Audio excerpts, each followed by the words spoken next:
All right, it's another episode of the Pin High Podcast presented by Golficity. We're going to be breaking down some Patrick Reed, I bet, right off the bat. We're going to be talking about the Waste Management, one of the best tournaments, non-majors of the year. We're going to cap it off with a par 3 of fallen off golfers in tribute to a certain guy who got cut last week and is playing again this week. So let's get into it.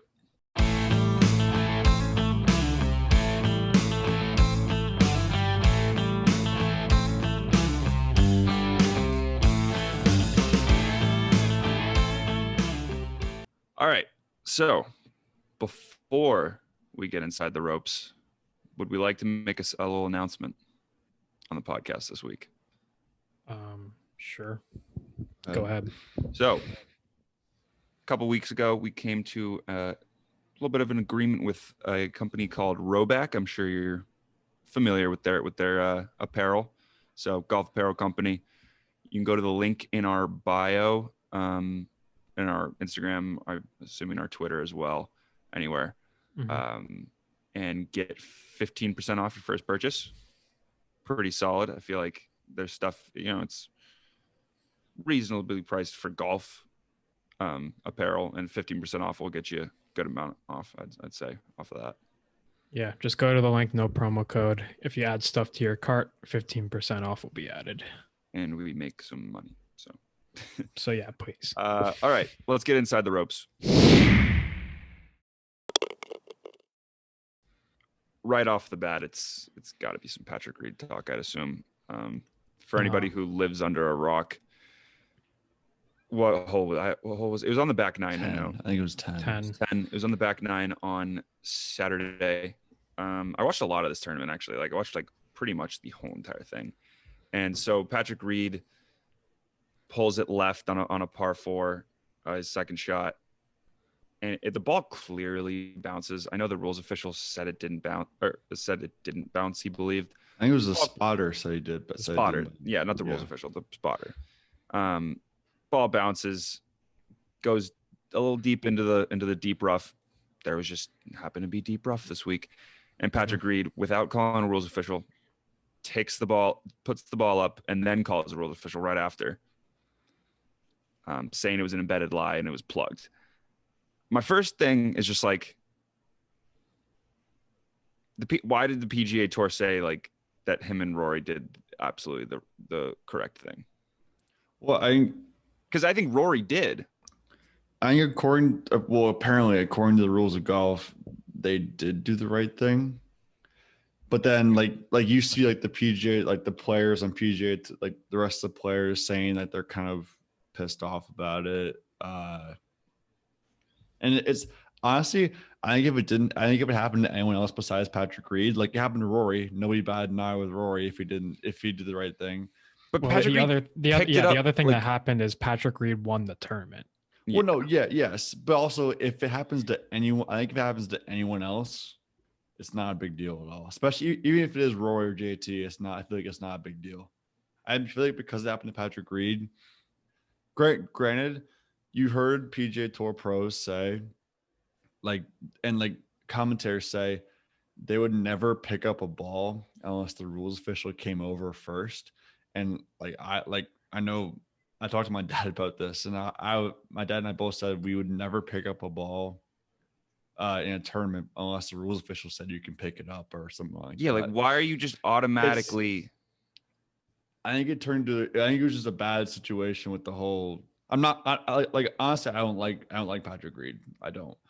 And I think it does look sketchy, but I feel like it's not as bad as people think, especially if it whatever the rules of golf, whatever that means, it's kind of a gray area, I feel like. But heading into this week, I was not ever personally irked by Patrick Reed. I was I get it, has been caught cheating, whatever, blah blah blah. But just this week when that happened, I was just I hate this guy. I'm officially on board. Not again. I'm not a fan. The fact that he has a history of it too does not help his case at all. People are immediately going to attack him. I mean, he didn't even he stuck by his post-match interview with Amanda. He stuck by it. He was not Yeah, Even and- after he won the tournament, like he stuck by it. He says he thinks he did the right thing, which I think might be the problem. Like there's no like, oh, I don't really know. It's more like, yes, I did the right thing. Well, I think in his mind he did the right thing because the rules of golf are saying he did the right thing. Like in like every other person's perspective, it's like just a little bit sketchy in my mind. I was also listening to like his Especially conversation. especially the fact that the ball clearly bounced on film. Like if he was shown that the ball bounced on like film, like or asked about it, and the people said it didn't bounce. Like the whole thing is just, I think it's just like the whole complicated situation that like people are just gonna argue about for a long time. in my Yeah. opinion. And I was listening to his conversation with the rules official, and he was just like, the way he was talking, like I can't really describe it. It just sounded like somebody who like knew they were like just like kind of manipulating the rules. I'm not saying he technically maybe like because PJ Tour said he didn't do anything wrong, but like he definitely I feel like manipulates the rules. I wouldn't. Absolutely. I mean, Maybe not necessarily if anyone breaking them. would. Then I Patrick feel like he Reed just would. was like manipulating the rules. I mean, Phil also manipulates it the makes me- rules, but it's just a different Yes. way he does it. So It's- it is a weird Well, conversation. I don't want to Yeah, defend. like- I don't want to defend Patrick Reed, but at the same time, it's like I just don't. The situation's so. I get gray. the mean- side of it where it's a gray area. Yeah, But I mean, the def- other like, thing though is he has the cameras like following him around. Like No, what he yeah. like he literally did something as if he thought like, oh, there's no cameras, there's no replays, there's nothing I could do to tell if this ball bounced. Where like there's literally a camera on top of him, a camera And- that's there viewing the ball. Like you could tell if the ball bounced. And it sucks like for him because the people would be like, "Oh, the ball clearly bounced. Why pick it up?" But like he's like asking rules or asking spars like and they're like, "No, the ball didn't bounce." Like the Which ball, whatever, like that's he's just- asking like over and That's over. on the again, ball didn't spotter for not bounce. doing. No, it is on the Yeah. spotter, but like people are like gonna blame it on him for picking up the ball. And then again, I don't think very few PGA Tour pros would pick up the ball before a rules official came over to check if it was embedded or not. Yeah. It's more the principle of it. Yeah, just I like the agree. principle of, like- yeah, And the fact that he just like drained like a 25-foot par putt right after Yeah, that. got up and down. Like, hey, oh my god, the guy's good at golf. I will say, no, and the guy's really good at golf. he won by what I mean- five strokes this weekend. Jason Yeah, it was Sobel- kind of like a runaway. Jason thing. Sobel tweeted out, "Remember, kids, you don't have to be quick. You just have to be quicker than the rules official you Yes, called I saw over." that. Yeah. Yeah. But beyond Patrick Reed, I mean, the tournament itself, I was talking to my roommate. I was like, every week, the courses. I know it's in certain points. It's because it's a longer course. Like some courses don't have like the flexibility to be longer. But like every course should be set up like with tough rough, because Yeah, there's just nowhere near as much of an emphasis on hitting fairways anymore. Whatever. And the rough was tough this week, as it usually is at Torrey Pines. And it was I could only awesome. imagine. I could only Mhm. imagine what it's going to be like for the U.S. Open. Like this can be like knee deep. yeah, It made perfect. the best golfers still be at the top of the leaderboard. Like the guys who could Right. manage the course the best. Like Exactly. Xander Schauffele had the most quiet top 10 like ever. I Mhm. mean, Finau's kinda up there, random, but- Hovland's up there, like Ryan Palmer a lot had of the good like guys. the most quiet like second place finish like out there, because I guess he was five. That was strokes more of just like a behind, but, backdoor second place was finish. just He so played well all random. week. Yeah. yeah. I think we've said it several times before on here. We all love when the course is like difficult and like the best. Like you have to play the best golf all 4 days. You can't pull up Patrick Cantlay and shoot 61 on the final day or something like that and come out of nowhere and maybe win. But like you gotta play great golf like all 4 days, and Patrick Reed did that. I think this So, yeah, It's all for credit all- to him. For all that we're gonna pile on Patrick Reed this week, I think he might be the best short game player in the world. I mean, just He's like all- yeah, every he's definitely every wedge shot he hits within 2 feet. It's just crazy Mhm. from anywhere. yeah, I did. Yeah, he is crazy off the sides of the green. And the fact that, and he even said like his swing is not really where he wants it to be, and that's just like a testament to how good his short game is. Because He's still like won if he's by not hitting the ball 5. that fantastic, his short game is like bailing him out a lot, and he makes putts. So Yeah. I mean, Yeah. that's the reason why he's such a good golfer. Yeah, and it works. And we saw it work with Jordan Spieth years ago, and it works for Patrick Reed now. It's worked for Patrick Reed for years. So Yeah, I mean, all credit to him.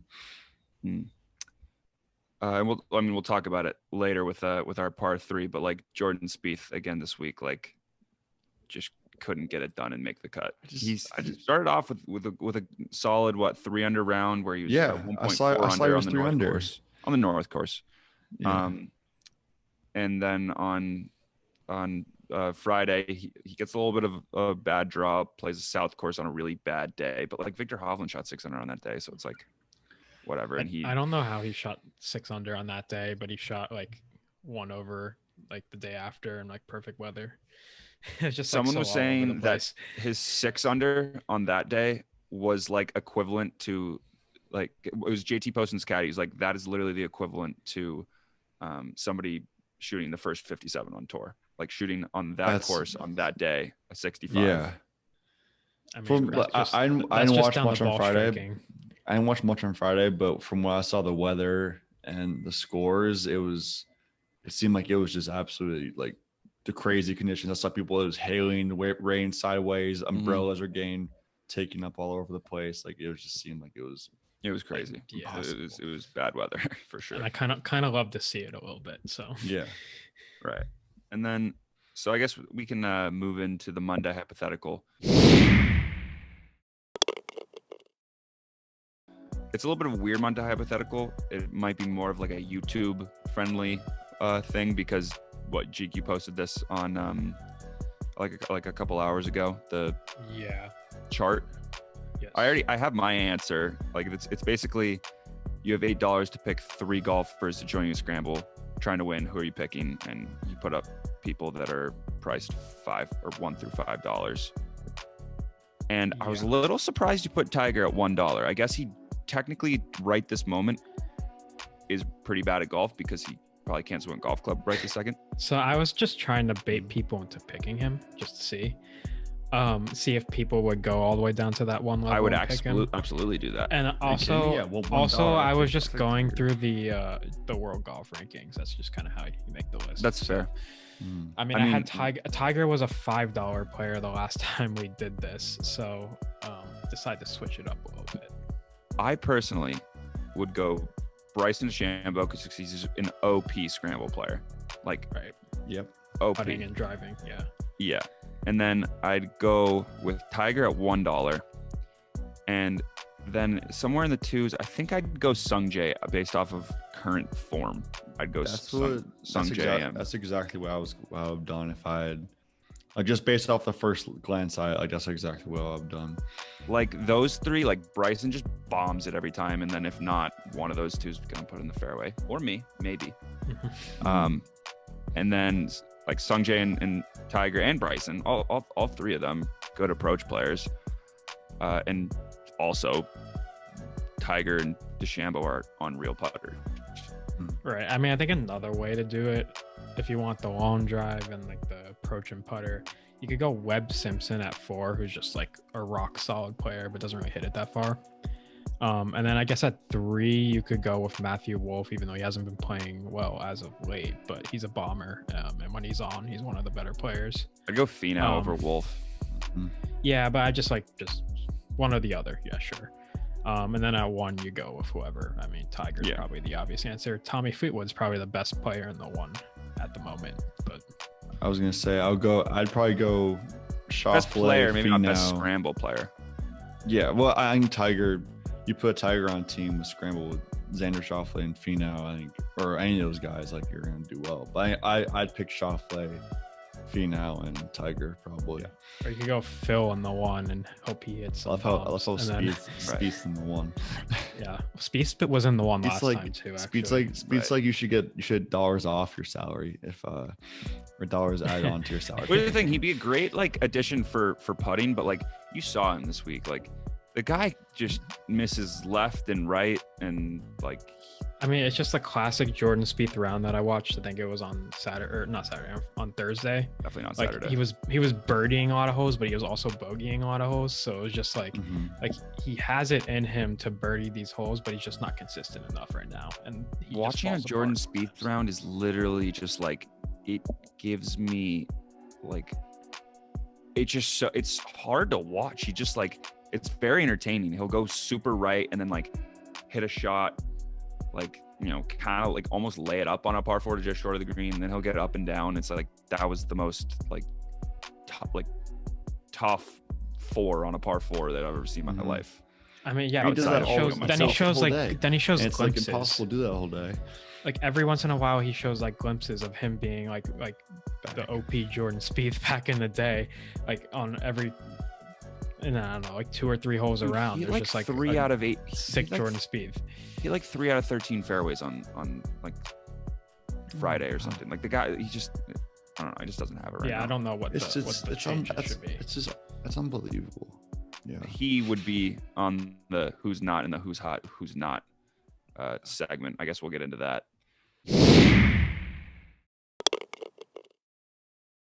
Number 1, Xander Schauffele. I don't know who put this in, but I put this in earlier. that's honestly a crazy stat. He hasn't finished worse than T17 since August.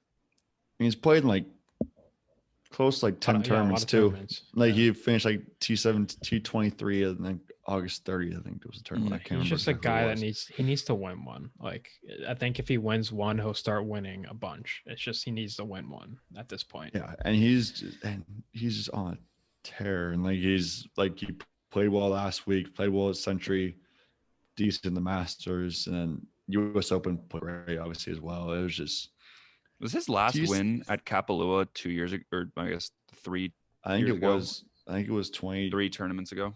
I think it was 2019. Yeah. The 2019 to start off Yeah, the year at Kapalua. Century Tournament of Champions. Yeah, 2019 was his Mhm. last win. I think you could He's also finished argue. second. He's finished second like 3 or 4 times at least. I think you'd also argue Victor Hovland for who's hot right now.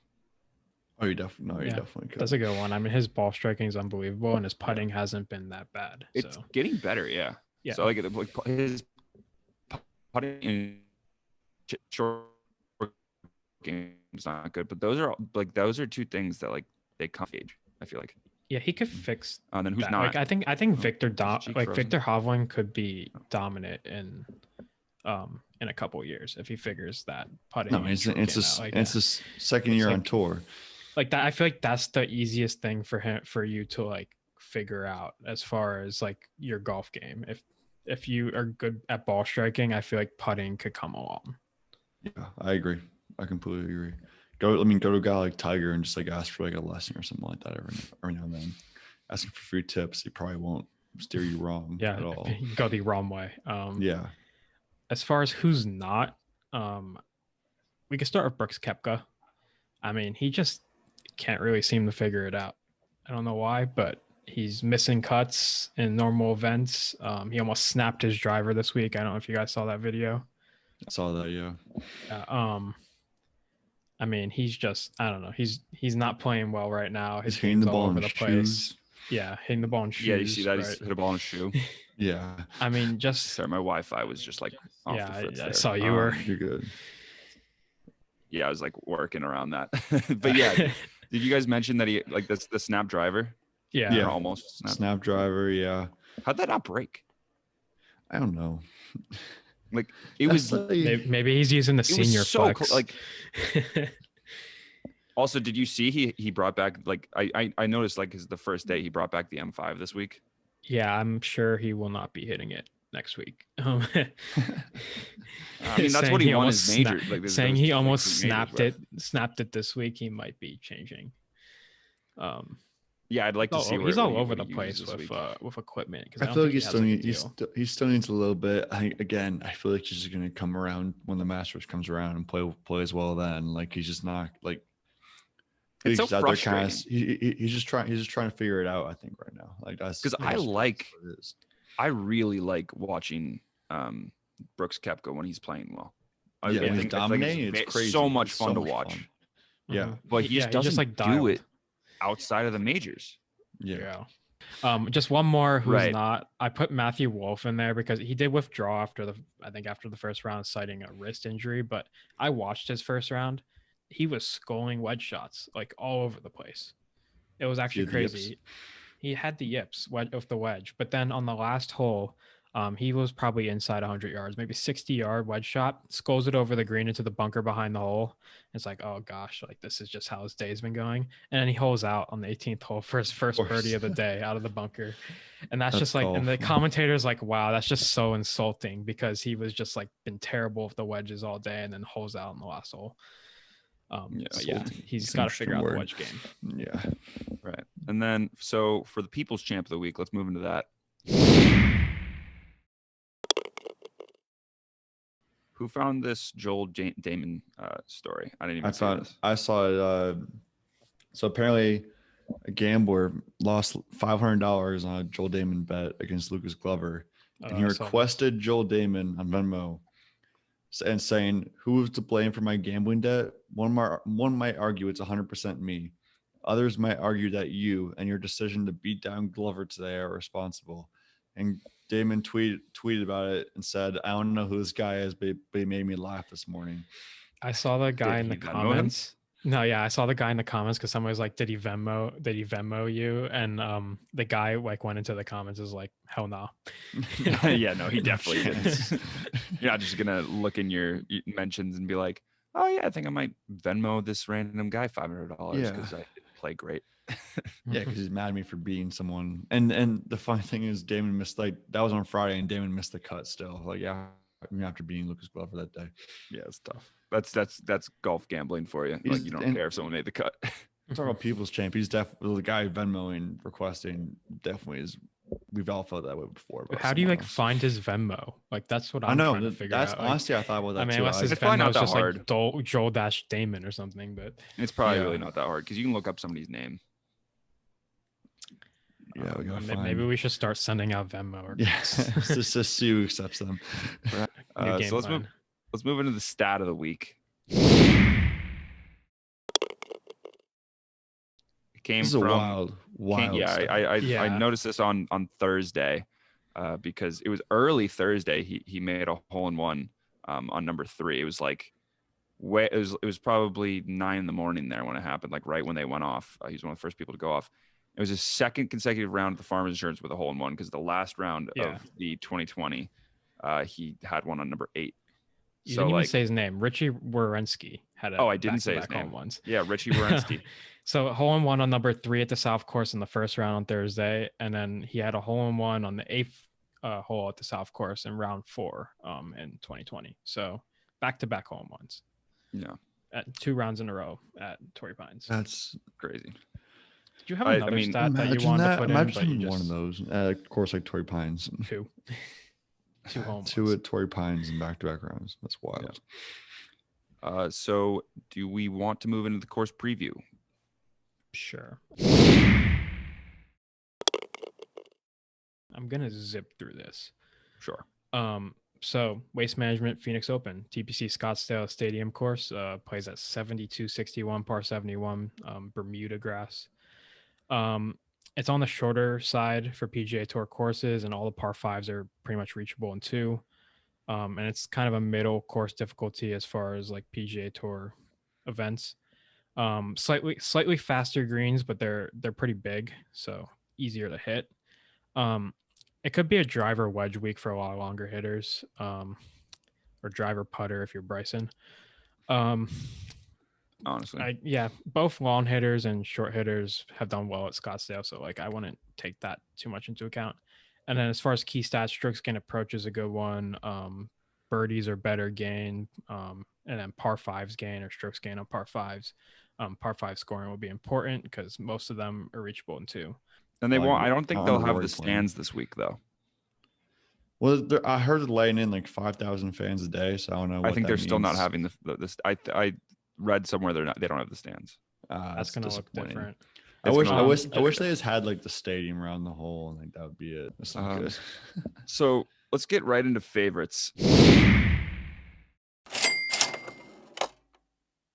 I know. I honestly really think that Justin Thomas is a great pick this week. Mm-hmm. Okay. I'm not going to say mean, he's going to be my I'm not winner, going to argue with JT. I'm not going to argue with that at all. but he's so good off the tee. And I mean, he has good history here last year. I think he was like second or third last year, or fourth. I don't know. I just feel like he'll be good. He's not going to be my winner because I just don't really like picking the favorites, but yeah, plus 775. Yeah. But I do think that that's a good pick. Which John Rahm is the favorite at plus 625. I mean, he's an Arizona guy. He's from Arizona, went to Arizona State. I think he lives there, like in the off season. So, I feel like he's always a good pick here, just because of that. I said Xander Schauffele because he hasn't finished worse than T17 since August. Interesting when we're talking about last week, and he hasn't finished outside of the top 20 here in his 5 starts. So it's just weird to talk about Xander Schauffele and winning. Sometimes it's like Tony Finau and winning. Yeah, almost. no, it's getting to that top level, 5. honestly. Xander top 5 bet, lock it in. Yeah, plus 200. Yeah, sure. It's every week though. One of us is gonna pick Xander. It's gonna be usually it's me or Jeek, but like it's like that's just our guy. I don't think I've ever picked Xander to win. Because like he never really wins, but he always plays well. So you're just like, oh, like I had a pretty good pick last week. He played pretty well. He didn't get cut. I'm guilty of picking Tony Finau occasionally, but I don't think we all are. We all are picking Tony. Yeah, guilty of picking Tony Finau because we want them to win. Like that's just I like watching them play. Like they're good players, good guys. Like I want them to win. But on that note, we should probably get into DraftKings. I'll go first this time. Both my guys this week are like very middle of the road salaries. Like so, I didn't do like a high and a low, just went very middle. But my first one's Brian Harman at 8,000. Across the board on like stats wise, he's playing pretty well this year. He's 76th in strokes gained off the tee, which is a big stat this week. And I had him top 40 at the American Express in my Golf City Bets article for like my best bet, and he finished T8. So I feel like he's just like he's a solid player. He's finished top 40 like I think now in 10 of his last 11 starts. And yeah, I'm just like looking for guys this week in my like DraftKings just that are just gonna make the cut. Because if you go 6 for 6 making the cut, like you got a good chance of making money. Yeah. Go ahead, Trev. So my first pick, go my high mid guy, Bubba Watson, 8,500. Finished T3 last year and second here 2 other times a few years ago in 2014, 2015. And you need, like Greg said, it could be a lot of wedge putter, driver wedge holes, driver putter holes. He's fit. Bubba obviously fits that mold. He's 5th in strokes gained off the tee, 9th in strokes gained approach, 3rd in strokes gained tee to green, 6th in eagle percentage. So he knows he's going to go for those par 5s and 2. He knows he's going to be able to reach most of them, especially in Arizona and the mountains. So a guy like that and his history here, I think, could be a great pick. Even he's a little bit of a higher salary, but not as much as the bigger names like the JTs and the Schauffele's and stuff like that. Okay. My first pick this week, I'm going to go with Corey Connors. I think ball striking is very important this week. And I mean, his short game sucks. I'm not going to sloppy sugarcoat seconds it. off me last week. I mean, it works sometimes. I had him to win and in my DraftKings, and he just really disappointed me. Yeah, his short game so sucks. Mad if he does well this week. His short game sucks, which is why I didn't play well last week. But I don't think short game is a huge thing this week, especially for like those par 5s that are reachable in 2. You're pulling out a long iron or even a hybrid or something at that point. So and then obviously the par 3s, he puts them close on par 3s. So you can look at a lot of birdies on par 3s. He's top 10 in ball striking, top 10 in par 4s gained, and top 10 in opportunities gained. He just needs to putt a little bit better, and I think he could have a good week. My second guy, I'm going to go with John Huh again. He's turned into one of my guys, 7,200. Didn't play last week at Torrey Pines, but Torrey Pines is different, just built different. Rough and all that stuff. I mean, John Huh's been destroying all these courses that are relatively easy to play. This is kind of middle of the road. I mean, before last week, he had a top 21 in 4 of his last 5, top 20 in 3 of his last 5, with 21st place finish in one of those events. But I mean, he's been pretty dialed. 7,200 is a good salary. I'll say I feel like he's one of those guys where it's like might be one of the highest guys on tour, and absolutely nobody knows about. I mean, yeah, he didn't play fantastic last week. I think he finished like T54 or something like that, but he still made the cut. Yeah, he made the cut. And Torrey Pines is just a lot different than that. Like you can't compare it to this week. So no, I think he'll play a lot better this week for sure. My lower salary guy, not too low, but Sam Burns at 7,700. Finished T18 last week at Torrey, so he's in decent form. Bad last day too. Yeah, like he had a terrible last day. Mm-hmm. Though even the last hole, he puts it in the water from like 50 yards out. Like that's something that my dad would do. Like something we would all do. I mean, it wasn't an incredibly hard shot, and he just he wasn't even close. He put it like in the middle of the water. But he finished T18 even with a good rest of the week, and he's third in strokes gained off a tee. Great driving distance in 14th. So we know he's going to have a lot of those driver wedges. I'm not really evaluating short game that much this week just because of the course they're playing. I feel like if you hit the fairways and you hit the ball far, you're going to have a huge advantage. And he hits a lot of greens, 6th in greens regulation, a lot of accessible hole locations this week. So he'll have a lot of success with that. And then 15th in strokes gained tee to green, 17th strokes gained total. And for a guy at 7,700, I feel like his stats are much, much better than his salary, and even his betting odds seem. So I think it's a great value. Mm-hmm. Trevor bringing out all the stats this week on Sunday. I'm bringing out one. Zero I'm like, oh my stats God, this week. This is perfect. I was so busy before this that I just did not have time for stats. Well, sometimes it doesn't work out. It barely worked out last week. I mean, Ryan Palmer finished T2, but usually we're switched to usually you have all the stats and me is just picking gut. But I saw this, I'm like, I have to pick Sam Burns. Yeah. So my second one, it's Max Homa. He's 7,900, another middle of the road guy. I feel like there's really no reason, as long as he stays at below 8,000, to not keep playing him, especially based off of what he's doing right now, the past 2 tournaments, as well as, he has a good track record here. He's T6 last year, and everything that's come out about him, like grinding the offseason on his mental game. I feel like, I don't know, there's no reason that he won't do well this week. Okay. I like it. And then for I bets, always love Homa. Yeah. And Holmes is just a fun person to root for. Exactly. So bets, let's just go reverse order, I guess. Who won the skin last week, or did you guys Nobody both win? Nobody. Okay, that's good. Finau came top 20, and Reed obviously came top 30. That's good for me because Jason Day did not come top 30. I think he got cut. So I thought it was so funny that I had Reed top 30, and he just straight up won. Yeah. Yeah. You picked a winner. Yeah, my winner was Connors though. Yeah, that's true. Yeah. I'll go first this time. So my winner, I'm gonna pick the biggest course horse of course horses. I'm gonna pick Hideki Matsuyama at plus 2,300. He has 2 wins here. He has a 2nd place finish here. He has a T16 here last year. I don't think he's finished bad in this tournament ever. So I just feel like there's really good value here at plus 2,300 for a guy who just destroys this course. He had T19 2 weeks ago, so he's been playing a little bit better as of late. And just, I don't know, he always wrecks this course when he comes to Arizona. So I don't know, big course horse. I'm going to pick him to win again. Best bet, I'm just going to go Sungjae M minus 118 over Billy Horschel. I just think Sungjae M could have a pretty good week. Don't know anything really about Billy Horschel, but I'm pretty much betting on Sungjae M. So that's the one. Billy Horschel did well here. I was like, this is seems like a pretty good bet. This really has nothing to do with Billy Horschel. It's more about me just betting on Sungjae M. Billy Horschel had a T9 here last year. Ooh. Yeah, Sungjae M's gonna have a T3 here this year. Called it right now. Write it down. Ooh, T3. T3.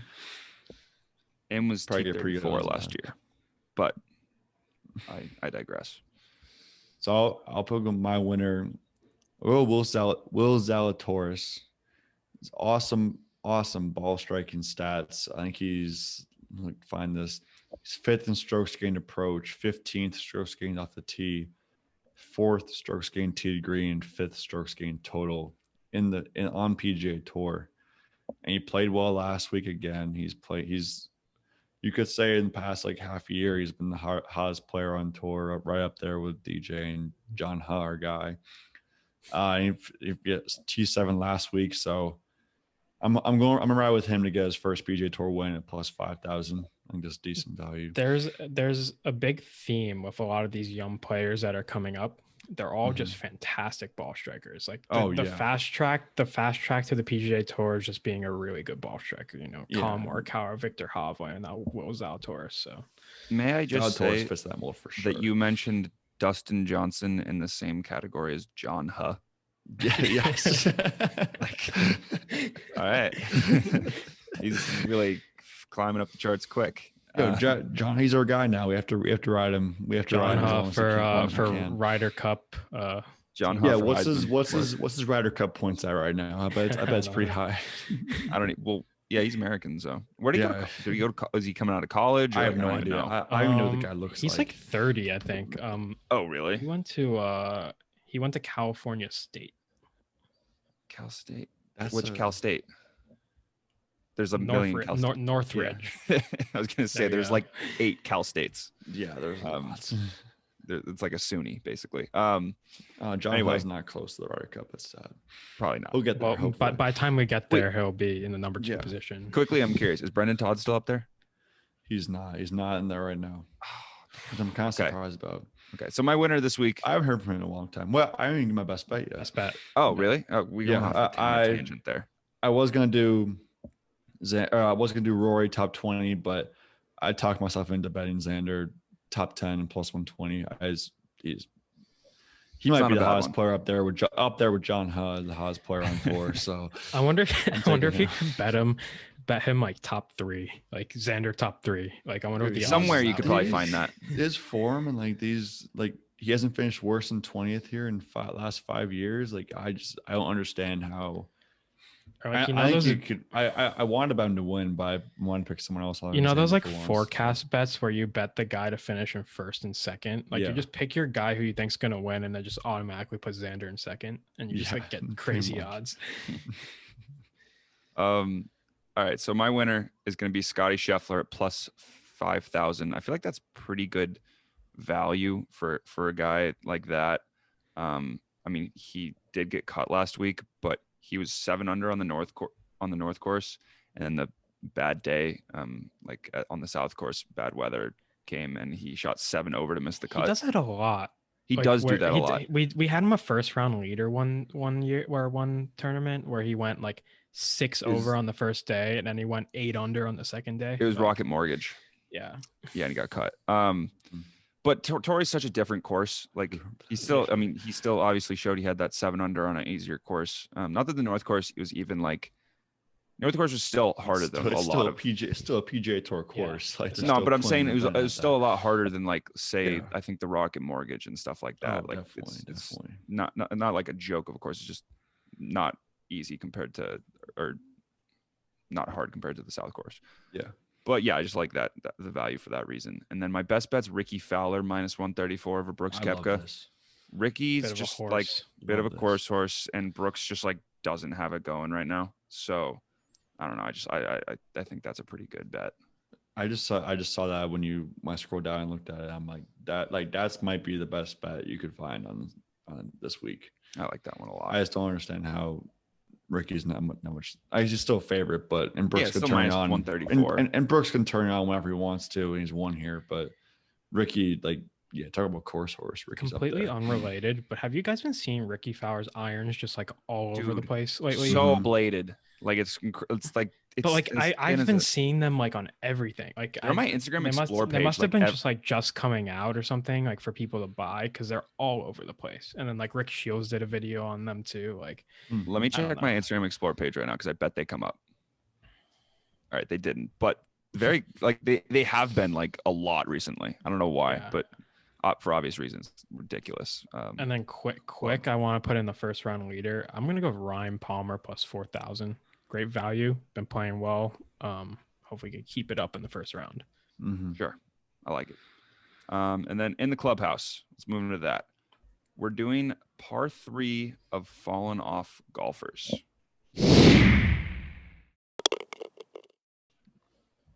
I know whoever who wants to start. I mean, I guess I'll start. I'll just go Jordan Spieth. I mean, We do a weekly segment on In the Clubhouses. Do we think Jordan Spieth's going to make the cut this week? Yeah, that's honestly.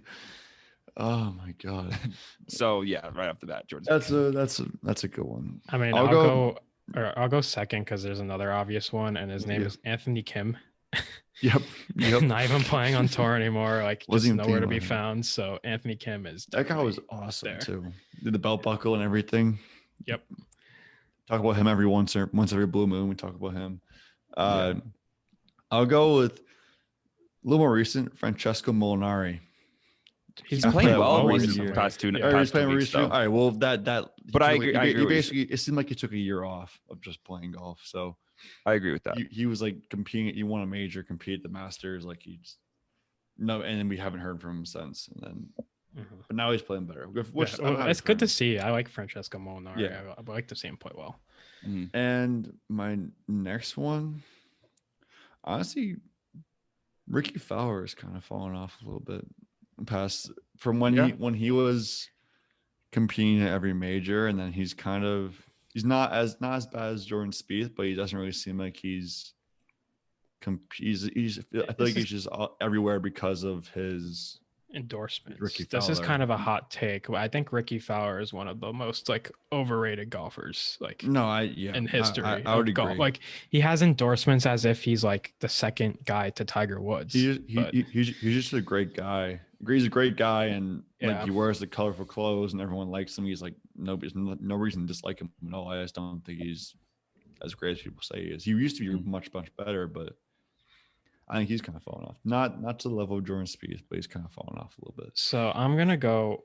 I mean, he's a little old now, but like even like during his prime, I'm gonna say Luke Donald. He was like the number one player in the world, and then he literally just fell off the map. I think he's like 43 now, but like still, he fell off the map pretty quick from being like the top player in the world to kind of just being nowhere. Right. Yeah, that feels like it was so long ago, which it probably was like 10 years ago, but still it feels like he was like on the Ryder Cup teams and all that and just disappeared. Right. And I was looking up some guys. Am I up? I lost the order. Yes. Yeah. Okay. Yeah, so Smiley Kaufman's a pretty obvious one. Yeah. I was actually looking this up the other day, and I was like going through his years, and I was like trying to defend him, and then I was like, wow, it really took me until like 2017 to find a year where he actually had some good starts. Like it was that long ago that he was actually like, you know, playing decent on tour. Spring break crew. Yes, exactly. So that's just not great. And then my third one is going to be who was it? Who won the Masters the year Jordan Spieth choked? Danny Willett. Danny Willett. Yeah. Danny Willett. That's a good one too. Guy rose. Won He the rose Masters. I mean, rose to be his fair, peak he was for about an hour and a half, and then just died after that. I mean, to be fair, he was really not that great. Like when he won the Masters, it was a little random, but Yeah. he still is just not funny. really anywhere to be found. Yeah. I'm gonna go. I mean, it's tough because he finished T6 last week in Europe, but Padraig Harrington. He used to be in like every tournament, right? Like all over the place. I mean, I think he's playing in Europe more now, but like, Is he old? I don't think he's like older. 49. He's pretty old, but like So, yeah, he used to be in like every tournament. He kind of just like lost his game for a little bit. Like it happened like in like 2010, 2011, 2012. Like I think from 2007 to 2008, he won 3 out of like the 5 majors or something. Yeah, So, he did. I'm looking at that right and now. then he literally lost his tour card in 2014. So that's falling off pretty quick. Yeah. So my last one, I'm honestly surprised. I don't know the full. It's much longer. It's longer ago than Padraig Harrington. I'll go with David Duval, where he was in like 1997, 99. He was like challenging, like it was like him and Tiger were going to be like the next like great duo, like have the next great duels for years and years. he won like 11 tournaments. I think he won like a major or two, and then I think he hurt like his back or something like that, and he went from number 1 in the world to 1,532nd ranked golfer in the world at one point. So Yeah. Have I ever told you that pretty much that my dad used to play golf with him? really, Yeah. Or that's I pretty think it was like he played in like not actually play golf with him like on like a regular basis. I think every year he played in the BMW like pro Pro-Am. practice. Oh, or okay, program, okay. Um, Yeah, and he still plays in, like Duval still plays in like the Open. I'm pretty sure every year or something like that. Yeah, I he think does. he stopped Like, like and- recently. I think Oh, really? I think he did stop or he was going to, or I can't remember exactly what it was. Pretty but much all the guys he's- who like work on like the Golf Channel who aren't really that old, like they've all fallen off, like are just fallen. Like Immelman. Trevor Immelman, yeah, Ian Baker Finch, like they were all like decent golfers, Cold-nosed? and Cold. then they're all decent golfers, and now they're doing TV because they just suck at golf Yeah. now. Like You could argue Tiger. I was The about to biggest say fall that off. was gonna be my honorable mention. Tiger Woods, the best fallen golfer of all time. I mean, Yeah, and then like he made the best fall off. He didn't win a major for 12 years, 11 years, something like that. Yeah. And yeah. But unbelievable story. Still Exactly. the best comeback ever. Yes. So on that note, we can probably let's cap it off with, is Jordan Spieth going to make the cut this week? I Is he- said is he no in- is he last in the week. field? I'm gonna say Is he in the no again field? this week. He is in the field. I'm He's going in to say no as well. I'm rooting for him. Don't get me I'm wrong. gonna say no just because you need. I feel like his short game doesn't matter as much this week. I wonder what his odds are to make or miss the cut. I was looking for it. I don't think I saw Let's them see. honestly on DraftKings. Spieth. he wasn't on there. He Yeah, wasn't he's on not on DraftKings. there. He wasn't on Yeah. the make miss cut because I remember looking for. What do you think they'd be something. though?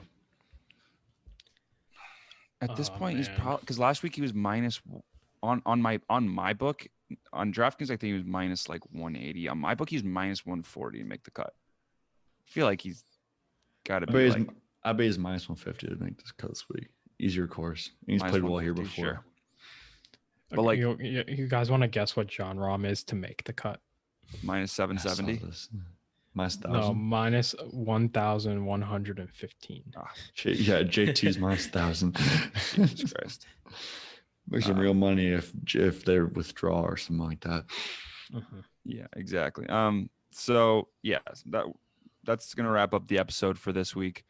Are we playing the Honda next week potentially, or no with the Oh, Genesis? Riviera. We're for Genesis. No, Riviera is AT&T. like coming up. AT&T next week, AT&T. And then then the Riviera? Genesis, Okay. then our favorite world, Puerto Rico Open. Oh God.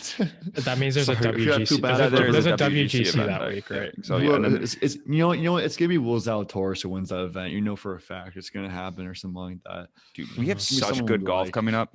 Such good golf. Because after that, it goes Arnold Palmer, Players, Honda Classic, WGC, Delta Technologies, And then Masters. Yeah, no, this is a good and then good like run. two, and then Masters. This Yeah. is a great run of Awesome. golf. So winter I and don't spring know. golf. Great. So love to watch Mhm. it. So make sure to go to our link and buy some Roback merch with that link. So you get 50% off. Get some good golf clothes. Other than that, we'll see you next week.